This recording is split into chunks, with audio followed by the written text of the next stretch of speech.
নমস্কাৰ, এএলএ লাইভৰ এই বিশেষ অনুষ্ঠানটোলৈ আপোনালোক আটাইকে স্বাগতম জনাইছোঁ। আমি আৰম্ভ কৰিবলৈ ওলাইছোঁ আমাৰ শিতান, আমাৰ প্ৰতিনিধি। আমাৰ প্ৰতিনিধিত আজি আমাৰ অতিথি অসমৰ এগৰাকী বিশিষ্ট ৰাজনীতিক, অসম বিধানসভাৰ বৰ্তমান সদস্য, প্ৰাক্তন মন্ত্ৰী শ্ৰীযুত দুৰ্গা দাস বড়ো ডাঙৰীয়া। আপোনাক স্বাগতম জনাইছোঁ এএলএ লাইভৰ এই অনুষ্ঠানলৈ। আমাৰ আজিৰ অতিথি শ্ৰীযুত দুৰ্গা দাস বড়ো ডাঙৰীয়া সকলোৰে পৰিচিত। তেখেত অসম আন্দোলনৰ এগৰাকী আগশাৰীৰ নেতা আছিল। অসম আন্দোলনৰ সময়ত যেতিয়া কেন্দ্ৰীয় চৰকাৰৰ সৈতে সদৌ অসম ছাত্ৰ সন্থা আৰু আন্দোলনকাৰী পক্ষৰ আলোচনা হৈছিল, প্ৰায় ২৭ লানি আলোচনা হৈছিল, তাৰে প্ৰায় ২৩ লানি আলোচনাতে তেখেতে অংশগ্ৰহণ কৰিছিল আৰু অসম আন্দোলনৰ সকলো কথাই তেখেতে জানে। তাৰ পাছত ১৯৮৫ চনত তেখেতে ছাত্ৰাৱস্থাৰ পৰাই ৰাজনীতিত যোগদান কৰি অসম গণ পৰিষদ দলৰ সদস্য হিচাপে পানেৰী সমষ্টিৰ পৰা অসম বিধানসভালৈ নিৰ্বাচিত হৈ আহিছিল আৰু সেই নিৰ্বাচিত হৈ অহাৰ পাছতে একেবাৰে যুৱ অৱস্থাত তেখেত প্ৰফুল্ল মহন্তৰ নেতৃত্বাধীন অসম মন্ত্ৰীসভাৰ সদস্য হৈছিল। কেইবাটাও গুৰুত্বপূৰ্ণ বিভাগত ৰাজ্যিক মন্ত্ৰীৰ দায়িত্ব পালন কৰিছিল আৰু তেখেতে আনকি গৃহ বিভাগৰ ৰাজ্যিক মন্ত্ৰীত্বও লাভ কৰিছিল। তেখেত এইবাৰ ২০২১ চনত পুনৰ অসম বিধানসভালৈ নিৰ্বাচিত হৈ আহিছে। প্ৰায় ৪০ বছৰ, ৪টা দশক তেখেতে ৰাজনীতিৰ সৈতে প্ৰত্যক্ষভাৱে জড়িত হৈ আছে। তেনে এগৰাকী অভিজ্ঞ ৰাজনীতিকক আজি আমি আমাৰ এই শিতানত পাই আমি আনন্দিত। তেখেতৰ পৰা আমি জানিবলৈ চেষ্টা কৰিম অসম বিধানসভাৰ বিভিন্ন কাম কাজ বা অসম বিধানসভাত তেখেতৰ অভিজ্ঞতা, অসমৰ ৰাজনীতি, ভাৰতৰ ৰাজনীতি, অসমৰ উন্নয়ন ইত্যাদি বিভিন্ন বিষয়। মই আপোনাক স্বাগতম জনাইছোঁ আৰু প্ৰথমতে আপোনাৰ পৰা অনুভৱ বা অভিজ্ঞতা, বৰ্তমান অসম বিধানসভাৰ এগৰাকী সদস্য আপুনি, আপোনাৰ অনুভৱ। চাওক, শৰৎসিংহ ডাঙৰীয়াই ৰাজধানীখন যেতিয়া দিছপুৰলৈ আনিছিল, তেতিয়া এটা গোডাউনত এছেম্বলি আৰম্ভ হৈছিল, আজিও আছে। ঐতিহ্যপূৰ্ণ এটা এছেম্বলি হল আমাৰ কাৰণে, অসমবাসীৰ কাৰণে। আৰু তেতিয়াৰ পৰা ৰাজধানীখন দিছপুৰত আছে। বহুত সময়ত স্থায়ী ৰাজধানী সম্পৰ্কেও আন্দোলন হল, কিন্তু শেষত গৈ স্থায়ী ৰাজধানী আজিৰ দিনটোত দিছপুৰতে থাকিল। ৰাজধানীখন হোৱাৰ কেইদিনমান পিছতে আমাৰ বিধায়ক হোৱাৰ কেইমাহমান পিছতে আমাৰ বিধায়ক হোৱাৰ সুযোগ হৈছিল 1985। 10-12 বছৰ, 14 বছৰটো একো বেছি বছৰ নহয়। তাৰ পিছৰ পৰা আজিৰ দিনটোলৈকে অসম বিধানসভাৰ কাৰ্যপ্ৰণালী, ডেভেলপমেণ্ট, অন্যান্য দিশ, আইন প্ৰণয়ন ইত্যাদি ইত্যাদি দেখি আহিছো।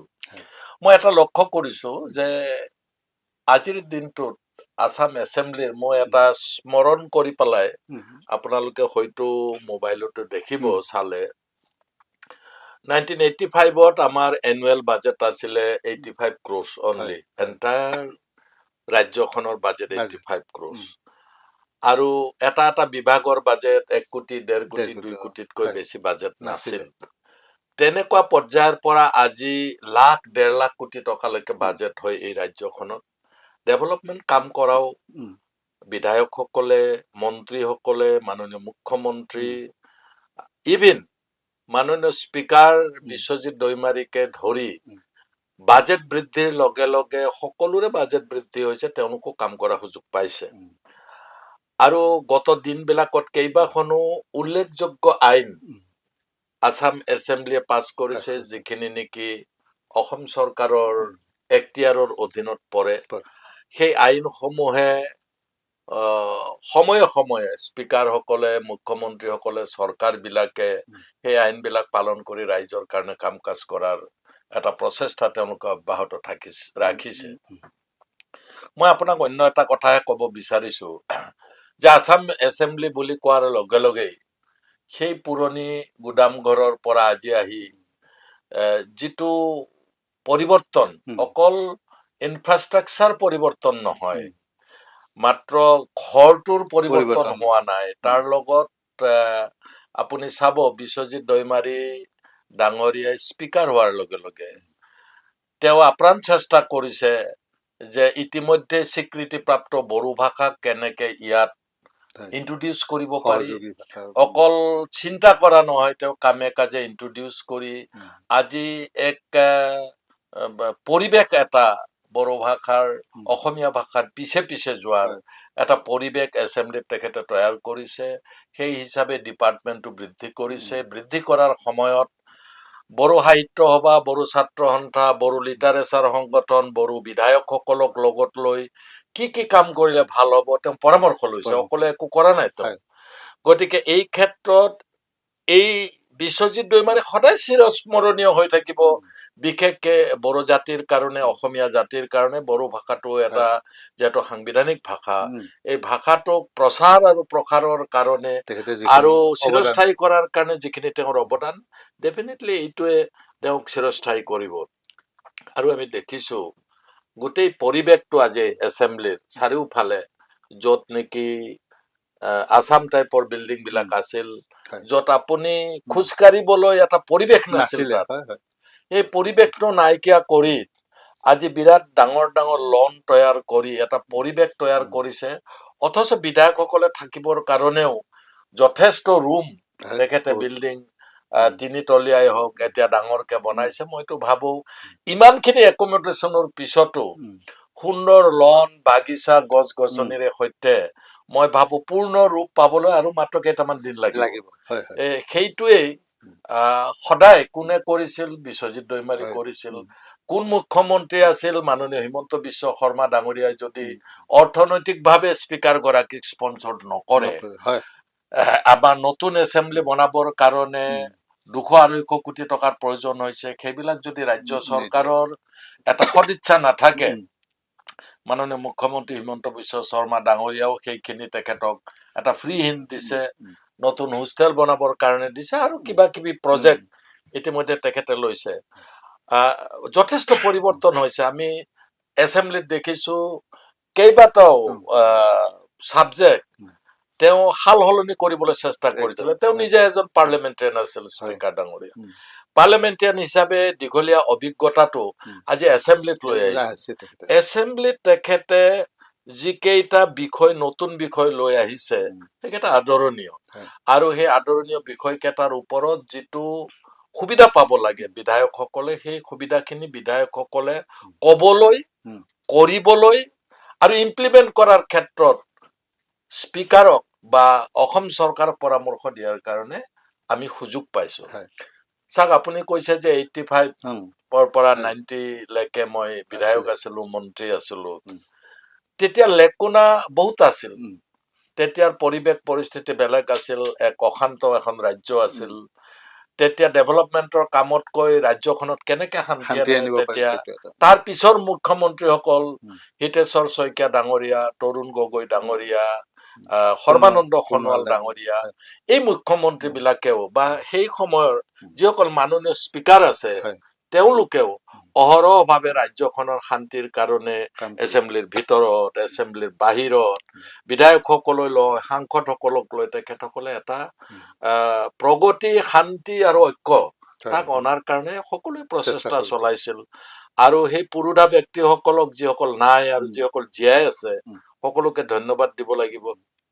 আৰু নিশ্চয় মই ভাবো আছাম লেজিসলেটিভ এছেম্বলিত ডিপাৰ্টমেণ্ট বিলাকৰ যিবিলাক ডিপাৰ্টমেণ্ট আছে, সময়ৰ লগত খোজ মিলাই আজি মই য'ত বহি আছো, এইটো পূৰ্বতে কল্পনা কৰিব নোৱাৰা বিষয় এটা মিডিয়া বা চেনেল এটা অসম বিধানসভাৰ শুনি যাব। আপুনি যেনেকে আজি মোক সাক্ষাৎকাৰ ল'ব পাৰিছে, ষ্টুডিঅ হৈছে, এইটোতো ভাবিব নোৱাৰা কথা এটা। তেনেকুৱা কথা এটাও অধ্যক্ষ ডাঙৰীয়াৰ এটা মানস সপোনৰ হয়।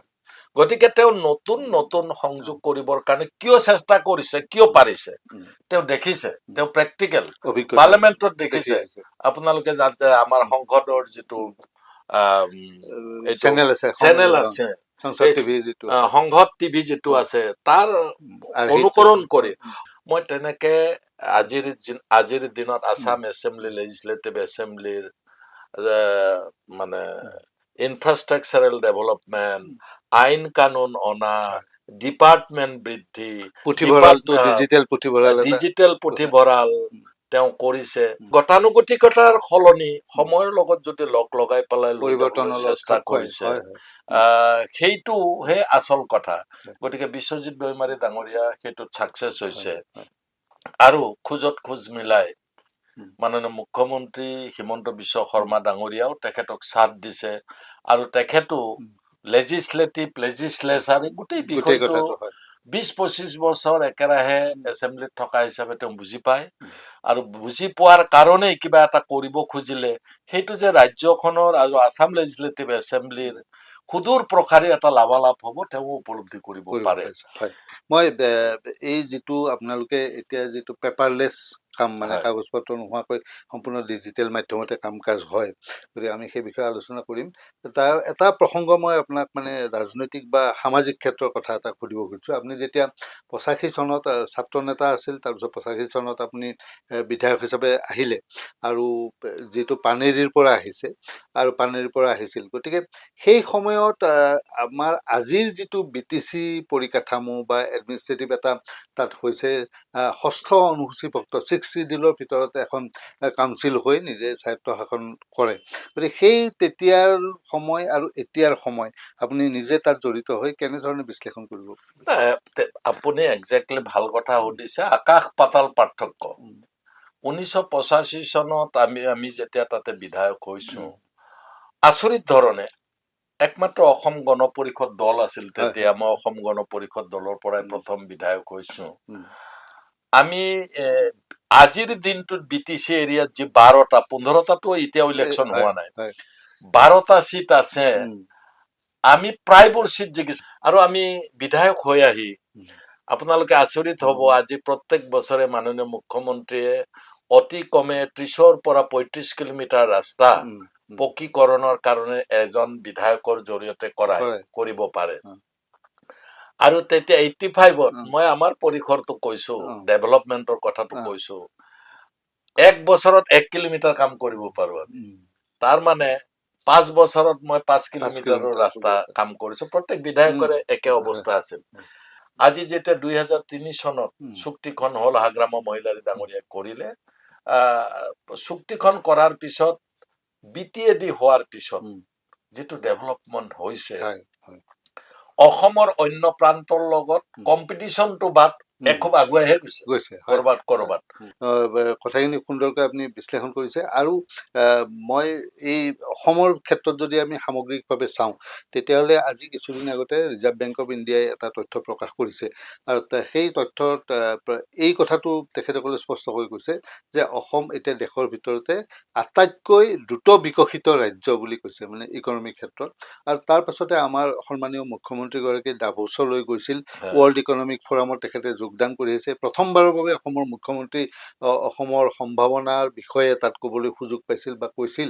আৰু তাত কিছু চুক্তিও হৈছিল গতিকে অসমৰ যিটো সামগ্ৰিক বিকাশ ঔদ্যোগিকৰণেই হওক ছেমি কণ্ডাক্টৰৰ পৰা ইউৰিয়া প্ৰজেক্টলৈকে বা এতিয়া মহিলা সবলীকৰণৰ ক্ষেত্ৰতে হওক আপোনাৰ দৃষ্টিত এই সামগ্ৰিক বিকাশৰ যিটো ধাৰা সেই বিষয়ে আপোনাৰ মতামত নহয় মই এই 40 বছৰ যদি কম্পেয়াৰ কৰে মই দেখা 40 বছৰ আৰু ভৱিষ্যতে আহিবলগীয়া 40 বছৰ মই খুব বেছি কথা কোৱা নাই 80 বছৰৰ কথা কৈছো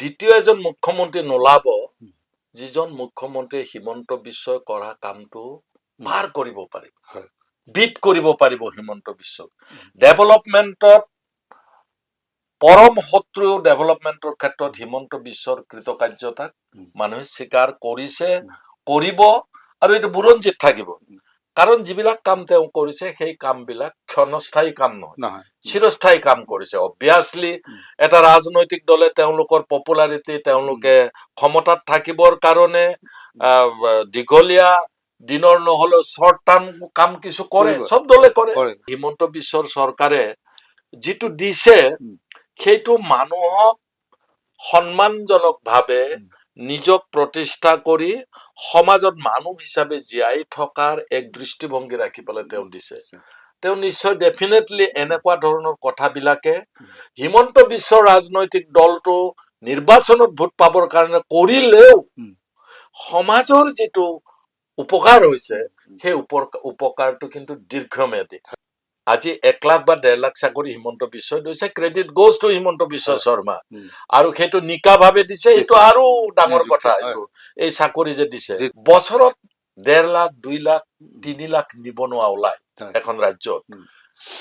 চাকৰি চৰকাৰী চাকৰি চাফিচিয়েণ্ট নহয়, আৰু চৰকাৰী চাকৰি যেহেতু চাফিচিয়েণ্ট নহয়, তাক সন্মুখত ৰাখি আজি যিবিলাক সেল্ফ এমপ্লয়মেন্টৰ কাৰণে তেওঁ যিখিনি ধাৰা তৈয়াৰ কৰিছে, মই কৈছো আজি মংগলদৈত যিখন ইউনিভাৰ্চিটি বনাইছে, স্কিল ডেভেলপমেণ্ট ইউনিভাৰ্চিটি বনাইছে, সেই স্কিল ইউনিভাৰ্চিটি ভাৰতবৰ্ষৰ ভিতৰত 3 নম্বৰ, আৰু এই তাত 9টা ছাবজেক্টত এই স্কিল ইউনিভাৰ্চিটিখনত মানুহে পঢ়িব পাৰিব।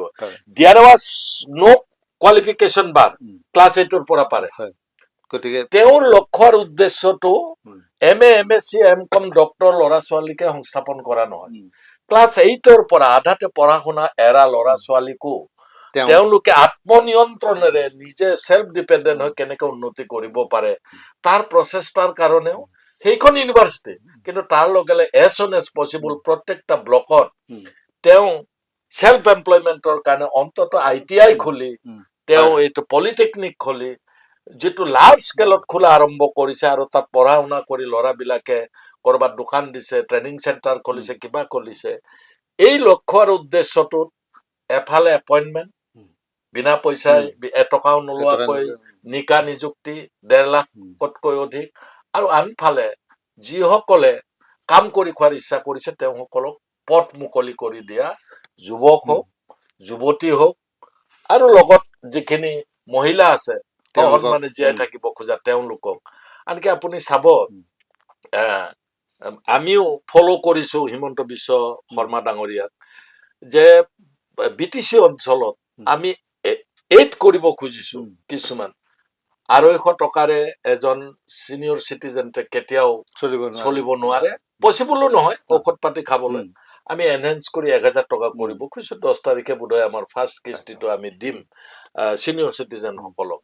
আমি ফলো কৰিছো, তেওঁ বোধহয় এইটো কৰিবলৈ সময় পোৱা নাই, তেওঁ কৰিব। তেওঁৰ ভিজন আছে এইটো।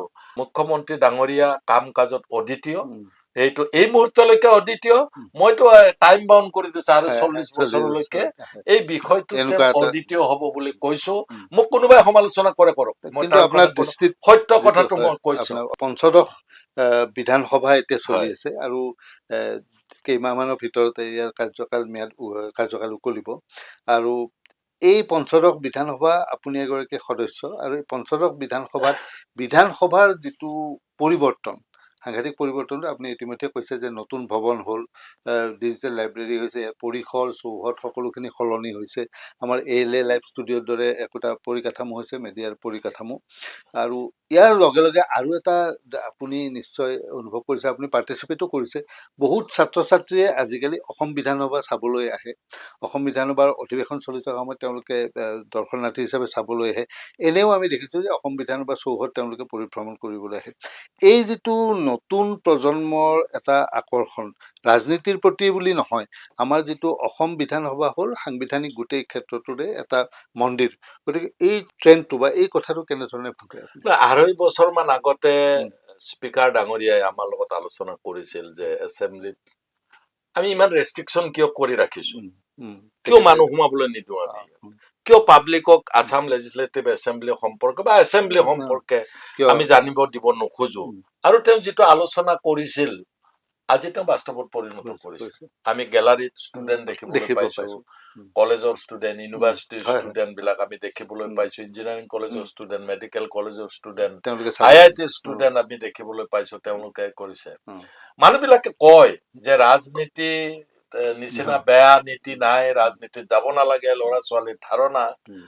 কিন্তু যদি শিক্ষিত ল'ৰা ছোৱালী বিলাক ৰাজনীতিলৈ নাহে, অনেষ্ট ল'ৰা ছোৱালী বিলাক ৰাজনীতিলৈ নাহে, বেয়া বুলি কৈয়ে যদি এৰি থাকে, তেতিয়াহ'লে দেখোন বেয়াৰ সমষ্টি হব, আৰু তেতিয়া দেখোন দেশখনৰ ৰাজ্যখনৰ উন্নয়নৰ কোনো ক্ষতি হ'ব। গতিকে তাতো আমাৰ স্পিকাৰ ডাঙৰীয়াই, বিশেষকে বিশ্বজিৎ দৈমাৰী ডাঙৰীয়াই যিটো আমাৰ পৰিৱেশটো অধ্যয়ন কৰিবৰ কাৰণে, আনকি এতিয়া বোধহয় মিউজিয়াম এটা কিবা তৈয়াৰ কৰিছে, ডিজিটেল মিউজিয়াম এটা কৰিছে, ল'ৰা ছোৱালী বিলাক যেতিয়া আহিব গোটেই পৰিৱেশৰ লগতে অন্য কিবা এন্টাৰটেইনমেন্টো বিচাৰিব তেওঁলোক আৰু হিষ্ট্ৰীটো জানিব ইয়াত এই আৰু আজি মানে এছেম্বলিৰ ভিতৰখন দেখুৱাবলৈ ভাল লাগে পূৰ্বতকৈ অন্যান্য যিবিলাক কাম কাজ আছে ইয়াত দেখুৱাবলৈ ভাল হয় ইভিন এটা সময়ত কেণ্টিনখনত বহি চাহ খোৱা ভাত খোৱাৰ পৰিৱেশ নাছিল সেই পৰিৱেশটো আহিছে বাহিৰৰ ল'ৰা ছোৱালী যেতিয়া জাকে জাকে ইয়ালৈ আহিব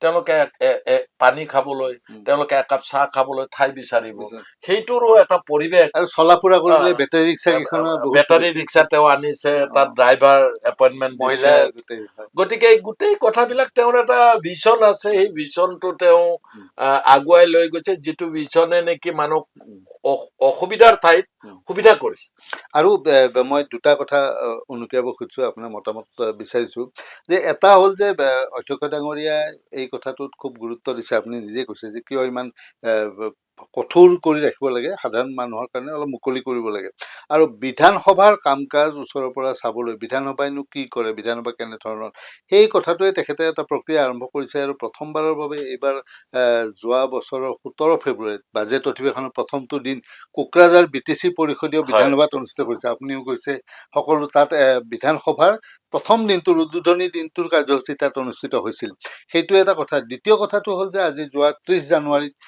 সন্মানীয় গৃহমন্ত্ৰী ভাৰতৰ গৃহমন্ত্ৰী অমিত শ্বাহ ডাঙৰীয়াই ডিব্ৰুগড়ত অসম বিধানসভাৰ দ্বিতীয়টো চৌহদৰ আধাৰশিলা স্থাপন কৰিছে তাতো অসম বিধানসভাৰ এটা চৌহদ হ'ব আৰু ভৱিষ্যতলৈ তাতো অসম বিধানসভাৰ অধিৱেশন অনুষ্ঠিত হ'ব এই গোটেই কথাখিনি আপুনি মাননীয় মুখ্যমন্ত্ৰী ডাঙৰীয়াৰো ইয়াত ভিছন এটা আছে কোকৰাঝাৰত যিখন লেজিসলেটিভ এছেম্বলি হৈছে তাত মই দুটা কথা কোৱাৰ সুযোগ পাইছিলো কিন্তু তাৰ আগত মই এটা কথা কৈছো কোকৰাঝাৰত এছেম্বলি পতাটোৱে এটা ডাঙৰ চেলেঞ্জ আছিল সেইটাই য'ত 40খন আসনৰ ঠাইত প্ৰথমটো MLA বহিবলৈ তাতে 126খন আসন কৰিব লাগিব তাৰপিছত অফিচিয়েলছ বহিবৰ কাৰণে ঠাই এভেইলেবল হয় নে নহয় স্পিকাৰ ডেপুটি স্পিকাৰ এইবিলাক যদিও তেওঁলোকৰ স্পিকাৰ ডেপুটি স্পিকাৰ আছে তেওঁলোকৰ পৰিসৰ এছেম্বলিৰ পৰিসৰৰ মাজত পাৰ্থক্য আছে প্ৰায় এটা বছৰ প্ৰিপাৰেচনৰ কাৰণে লাগিছে স্পিকাৰ ডাঙৰীয়াক মই দেখিছো কেইবাবাৰো গৈছে অল পলিটিকেল পাৰ্টিৰ MLA লৈ গৈছে মই নিজেও গৈছো ক'ত কি থাকিব নাথাকিব প্ৰথম আমি গোটেই 5 দিনীয়া 6 দিনীয়া এছেম্বলি পাতিম বুলি ভাবিছিলো তাত ৰেচিডেন্সৰ কাৰণে 800-1000 মানুহ পসিবল হ'ব নহ'ব ষ্টাডি কৰাৰ পিছত আমি এটা দিন কৰাৰ কাৰণে হেৰি কৰিছিলো মই সেইদিনা এটাই গৌৰৱ অনুভৱ কৰো সেইদিনা দুটা এছুৰেঞ্চ মুখ্যমন্ত্ৰী ডাঙৰীয়াই দিছে তাত মই প্ৰশ্ন কৰিছিলো তেখেতক যে কোকৰাঝাৰ এছেম্বলিৰ কাৰণে মই কৈছো দেই অসম হলে মই নকলোহেঁতেন যে অসমৰ জিলাই জিলাই আপুনি মেডিকেল কলেজ বনাইছে 16 লাখ মানুহৰ মাজত কিয় এখন ইউনিভাৰ্চিটি মানে মেডিকেল কলেজ কিয় ওদালগুৰিত নবনায় সেইদিনা মুখ্যমন্ত্ৰী ডাঙৰীয়া থিয় হৈ কৈছিল যে 2027 চনত ওদালগুৰিত মই মেডিকেল কলেজ দ্বিতীয়খন মেডিকেল কলেজত আধাৰশিলা স্থাপন কৰিম সেইটো যদি হয় 2027ত মই সাংঘাতিক ধৰণে মোৰ কুৱেশ্যনটোৰ এটা উপকৃত হ'ব দ্বিতীয়টো আছিলে কলেজ আৰু স্কুল প্ৰভিন্সিয়েলাইজেশ্যন সেইদিনা মুখ্যমন্ত্ৰী ডাঙৰীয়াক বোধহয় বিশেষ ডাটা দিয়া নহ'ল আৰু তেওঁ আমি 10খন কলেজ ল'ম বুলি ক'লে কিন্তু নীতিগতভাৱে ৰাজ্য চৰকাৰে BTCৰ স্কুল আৰু কলেজ প্ৰভিন্সিয়েলাইজেশ্যন কৰিব নোৱাৰে BTCয়ে যদি তাত সন্মতি নিদিয়ে কিন্তু আচৰিত কথা তাৰ নেক্সট এছেম্বলিত আমাৰ যিখন হ'ল 2006 amendment bill school and college provincialisation সেই বিলখন আমি চৰকাৰত থাকিও কাটমোচন আনিবলগীয়া হ'ল মই কাটমোচন আনিছো কিয় আনিছো যে 2006 চনৰ পৰা যদি কলেজ আৰু স্কুল লয় BTCটো বহুত পিছত কলেজ হৈছে এখনো তাতে নোসোমাব আমাৰ এই কুৱেশ্যনটো মই যেতিয়া কৰিলো আলোচনা কৰিলো তেওঁলোকে এগ্ৰি কৰিলে মই মাননীয় মুখ্যমন্ত্ৰী ডাঙৰীয়াক ধন্যবাদ দিছো এই কাৰণে এডুকেশ্যন মিনিষ্টাৰকো ধন্যবাদ দিছো আৰু স্পিকাৰ ডাঙৰীয়াক ধন্যবাদ দিছো যে কাটমোচনটো আনিবলৈ আমি হাউচত বিজেপিক সমৰ্থন দি আহিছো সেই সময়ত আমাক কাটমোচন আনিবলৈ দিছে আৰু মই সহি কৰি কাটমোচন দিছো ৰবিউ নাৰ্জাৰীও সহি মাৰিছে আৰু কাটমোচনত আমি কৈছে এক্সক্লুডিং 6 চিডিল এৰিয়া এই বিলখন পাছ হ'ব লাগে আৰু পাছ হ'ল আৰু আপুনি আচৰিত হ'ব আমাৰ যোৱা কালি নে পৰহি কেবিনেট EC বুলি কয় আমাৰ BTC তাত আমাৰ নতুন বিলখন তেওঁ ইন্ট্ৰডিউচ কৰিছে আৰু হয়। এইবাৰ আহিব সেই বিলখন আসাম চৰকাৰক দিব। আমাৰ 6 মাহ পিছত আহিলেও কথা নাই এইখন। হয় আসাম চৰকাৰক দিব। আৰু আজি BTC এৰিয়াৰ এডুকেশ্যনৰ প্ৰতি কলেজ, স্কুল, হাই স্কুল, ME স্কুল, LP স্কুলৰ প্ৰাসংগিকতা আৰু প্ৰয়োজনীয়তা গোটেইকেইটা কথা লক্ষ্য ৰাখি পেলাই আমি চনটো আমি পিছুৱাই দিব পাৰিছো। ধন্যবাদ স্পিকাৰ ডাঙৰীয়া, ধন্যবাদ মুখ্যমন্ত্ৰী ডাঙৰীয়া, যে আপোনালোকে BTC বা 6 শিডিউল এৰিয়া সমানে অসমৰ লগত গুৰুত্ব দিছে। মই ধন্যবাদ দিব লাগিব এই ক্ষেত্ৰত। গতিকে আজি ডেফিনেটলি এই এছেম্বলিখন, আপুনি যিখন এছেম্বলি কৈছে 5 বছৰ চলি আছে আৰু কেইদিনমান আছে, এই এছেম্বলিখনত কেইবাটাও গুৰুত্বপূৰ্ণ সিদ্ধান্ত হৈছে। মই আপোনাক কৈছো, 1 নম্বৰ হৈছে কমিটি, DRS কমিটি আগতে আছিলে 2খন, এতিয়া বোধহয় 8খন কৰিছে, 7খন নে 8খন কৰিছে DRS কমিটি। অকল নহয়, অন্যান্য কমিটিও বৃদ্ধি কৰিছে। তাৰ মানে লোড বেছি হৈছে। কমিটি বিলাকৰ যিটো লোড হৈছে, তেওঁলোকে প্ৰপাৰ টাইমত এখন কমিটিকে যদি সামৰি দিয়া হয়, প্ৰপাৰ টাইমত তেওঁলোকে ৰিপৰ্ট প্লেচ কৰিব নোৱাৰে। প্ৰপাৰ টাইমত ৰিপৰ্ট নলালে যিটো আপত্তি ৰাইজৰ আছিল, চৰকাৰলৈ নাযায় আৰু চৰকাৰে সেইটো ইমপ্লিমেণ্ট কৰিব নোৱাৰে। বিশ্বজিৎ দৈমাৰী ডাঙৰীয়াই এইখিনি, মই কৈছো দূৰদৰ্শী, তেওঁ কমিটি বৃদ্ধি কৰিছে সেইটো নহয়, কিয় বৃদ্ধি কৰিছে, খৰতকীয়াকৈ কাম হ'ব লাগে। মই বিলখন পাছ কৰি থৈ যাম, 5 বছৰ পিছত কোনোবাই ইমপ্লিমেণ্ট কৰিব, সেইটো বিশ্বজিৎ দৈমাৰীয়ে বিচৰা নাই। লগে লগে যাতে ইমপ্লিমেণ্ট হয়, তাৰ কাৰণে তেওঁ কমিটি ইমপ্লিমেণ্ট কৰিছে, DRS কমিটি বৃদ্ধি কৰিছে। গতিকে এইবিলাকেই দূৰদৰ্শিতাৰ ডেফিনেটলি পৰিচয় দিয়ে। আৰু এইটো ভিতৰ চৰাত আইন কানুন ইত্যাদি অনাত আমূল পৰিৱৰ্তন হৈছে বুলি ক'ব লাগিব। মই কিন্তু স্বীকাৰ কৰিছো। আমি অনুষ্ঠানটো সামৰিম। শেষত মই আপোনাক সুধিব বিচাৰিছো, আপোনাৰ এই প্ৰচুৰ অভিজ্ঞতা, আপুনি ছাত্ৰ নেতা হিচাপেও আপুনি যথেষ্ট, সেই সময়তে আপুনি সাংঘাতিক জনপ্ৰিয় আছিল, আৰু তাৰ পাছত এই 40টা বছৰ আপুনি সংসদীয় ৰাজনীতিত জড়িত হৈ আছে। আপোনাৰ অভিজ্ঞতাৰে আমাৰ উঠি অহা প্ৰজন্মক আপোনাৰ কিবা এটা পৰামৰ্শ দিব নেকি? আমি ALLF ষ্টুডিঅ'ৰ পৰা আপোনাৰ এটা পৰামৰ্শ বিচাৰিছো। ধৈৰ্য। মানুহৰ জীৱনত যিকোনো কামত আগুৱাই যাবৰ কাৰণে ধৈৰ্যৰ প্ৰয়োজন। পঢ়া শুনা, ব্যৱসায়ত, খেতিত, ৰাজনীতি, সকলো ক্ষেত্ৰতে যদি আগুৱাই যাব লাগে, ধৈৰ্য ধৰিব লাগিব, ধৈৰ্যৰে আগুৱাই যাব লাগিব। আপুনি মোক লক্ষ্য কৰিছে, 85ত মই MLA, মাজত 30 বছৰ মই MLA নহয়। আকৌ 21 চনত MLA হৈছে। মই যদি, মোৰ লগৰ মানুহ বহুতে এলপ হৈ গ'ল, নাইকিয়া হৈ গ'ল, এক্টিভ হৈ থকা নাই তেওঁলোকে। মই যি দলতে প্ৰথম AGPত আছিলো, 30 বছৰ তাত মই থাকিলো। আমাৰ সেই অঞ্চলৰ ৰাজনীতিৰ পৰিস্থিতি, কিন্তু মই মাজতে আপোনাক কৈছো যে আমিও জড়িত হৈ আছো যে সাংবাদিক হিচাপে, বৃত্তিজীৱী সাংবাদিক হিচাপে। এই যদিও আপুনি 85 চনত MLA আছিল আৰু 21 চনত MLA হৈছিল, কিন্তু এই মাজৰ চোৱা সময়ত কিন্তু আপুনি বহি থকা নাই, সম্পূৰ্ণ সক্ৰিয়তাৰে অসমৰ ৰাজনীতিত আছিলে। মই সেইটোকে কৈছো, মই ধৈৰ্যৰে ধৈৰ্য সহকাৰে। আজি আপুনি চাব, মই AGP এৰি আহিছো, কংগ্ৰেছ এৰি আহিছো। ৰাজনৈতিক দল, কোনো ৰাজনৈতিক দল বেয়া নহয়। মই কোনোদিন কংগ্ৰেছ দলক সমালোচনা কৰা নাই, AGPক কৰা নাই। তাৰ লিডাৰে বেয়া কাম কৰিব পাৰে। AGPৰ লিডাৰে, কংগ্ৰেছৰ লিডাৰে, BJPৰ লিডাৰে, BPFৰ লিডাৰে বেয়া কাম কৰিব পাৰে, কিন্তু দলটো কেতিয়াও বেয়া নহয়। গতিকে সেই ক্ষেত্ৰত, মোৰ ক্ষেত্ৰখনত মই কিন্তু নিজকে কাৰোবাক কলুষিত কৰি মই ভাল, কাৰোবাক বেয়া বুলি কৈ মই ভাল হ'ব খোজা নাই। মই তেওঁতকে ভাল হ'বলৈ চেষ্টা কৰিছো, সেইটোৱে মোৰ নীতি। সেইকাৰণে মই ধৈৰ্য সহকাৰে, মই যে কৈছো ধৈৰ্য ধৰিব লাগে। নতুন প্ৰজন্মই, আজি মই বেলেগৰ কথা নকওঁ, মোৰ সৰু ছোৱালী, তাই IIT ধানবাদৰ পৰা MTech কৰিছে। 2 বছৰ লাভলি প্ৰফেচনেল ইউনিভাৰ্চিটিৰ নিচিনা বিগেষ্ট প্ৰাইভেট ইউনিভাৰ্চিটিত তাই প্ৰফেচাৰ আছে। তাই চাকৰি ৰিজাইন দি আহি ইয়াতে ৰেষ্টুৰেণ্ট খুলিছে। মই তাইৰ ধৈৰ্যক মই মানিছো, যে মোতকেও বেছি ধৈৰ্য। অসম চৰকাৰৰ তাই চাকৰি পাইছে, চাকৰি তাই এপিয়াৰে হোৱা নাই দিম বুলি কোৱাৰ পিছতো। কাৰণ তাইৰ যিটো ডিপাৰ্টমেণ্ট, সেই ডিপাৰ্টমেণ্টটোৰ 2টা মাত্ৰ কোৱালিফাইড মানুহ আছে গোটেই অসমত, চাকৰি 2টা ওলাইছে। কেশৱ মহন্তৰ environmental science and engineering, environmental science নহয়, এনভাইৰনমেণ্টেল চায়েন্স এণ্ড ইঞ্জিনিয়াৰিং এই চাবজেক্টত 2টা মাত্ৰ ষ্টুডেণ্ট আছে, 2টাই পোষ্ট। বাৰে বাৰে মাতিছে ইণ্টাৰভিউ দিবলৈ, তাই অহা নাই। দেউতা মই চাকৰি নকৰো। এই যে ধৈৰ্যটো হয় মোৰ পৰা অলপ তাই পাইছে, বাকী ল'ৰা ছোৱালী আত্মবিশ্বাসটো বিলাকো আছে নিউ জেনেৰেশ্যনো হয়। ধৈৰ্য ধৰি খেতিত, ব্যৱসায়ত, ৰাজনীতিত আগবাঢ়ক, আপোনালোক চাকচেছ হ'ব। আৰু ধৈৰ্যৰ এটা মানে একদম উদাহৰণ হ'ল মই দুৰ্গাদাস নিজে বড়ো নিজে।